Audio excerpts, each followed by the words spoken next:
Hey everyone, this week I will be teaching you about senses: sight, smell, hearing, taste, touch. You can check my Instagram video, I'll be speaking about all of them, but I'm going to be doing one each day, so check them out. Today I'm going to be looking at sight.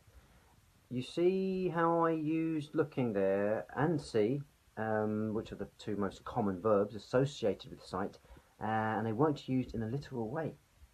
I use them figuratively, but we'll get to that in a bit. Literally, look, see, they are very similar, but there is a difference. Because if you look at something, you are actively looking at it, you're staring at it, you want to get a good look at it. Seeing is the ability everyone has whose eyes function correctly. So when you open your eyes in the morning, you see the ceiling. You're not looking at the ceiling, it's just something that your eyes see. You might see something on there and then look at that. So before, I used looking figuratively. It was a figure of speech, a phrasal verb, to look at something. It's like me saying, today I will be explaining the senses. I also used see figuratively as well. I said, do you see how I did this? It doesn't mean literally see, it means you perceive something, you understand what I meant. Look is a regular verb, boom. See is irregular. So past simple is saw, past participle is seen. I saw The Incredibles 2 last week. Have you seen it? And a phrase connected with sight is, you are a sight for sore eyes. If you use that, it means that you are very happy to see that person. It is a welcome sight.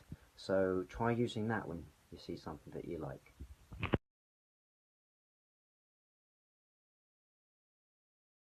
So today we're going to look at the sense of smell, when you can perceive the odour or scent of someone or something with the olfactory nerves. Smell is a super word, people, if you're learning the language, because there are no synonyms. There's just the one word you need to learn, and if you are smelling something or someone, then that thing has a smell. Hey, it's recording this time. If you're using the word smell in the sense of something smelling, then there are synonyms for that. So odor, fragrance, aroma, scent, stench, stink. Smell is a regular verb, you'll be glad to know. And there's just one thing you need to know. If you want to talk like a Brit, we often use the word smelt with a T instead of smelled, and that's when you change the last L to a T.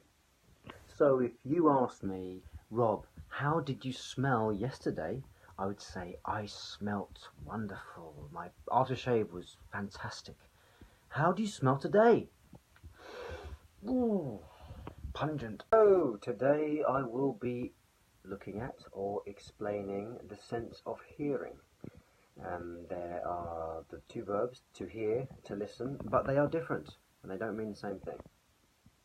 To hear is the ability everyone has whose ears function correctly to sense sound via the auditory sense. To listen is to actively pay attention and understand the meaning of the sound that you hear. So if you're learning a language, you have to listen. Listen is regular, hear is irregular, but only just. Hear becomes heard, so it's change in sound, and it's not ED, but it's just a D. So I heard a song. The past participle is also heard. So I heard a funky tune the other day, Lizzo, called The Boys. No, I think it's just called Boys. Have you heard it? A well-known phrase you may have heard is, I heard it through the grapevine. It's a song by Marvin Gaye, and it means when you hear some information from an informal contact. So Marvin thinks his girl has been cheating on him. Hey, let's look at taste today, and taste is when we taste something, we eat, we drink, we use our tongue, and we sense the flavour of the item. It's another regular verb. Excellent. So I tasted a hamburger last week. How was it? It was lovely, actually. have you tasted sushi?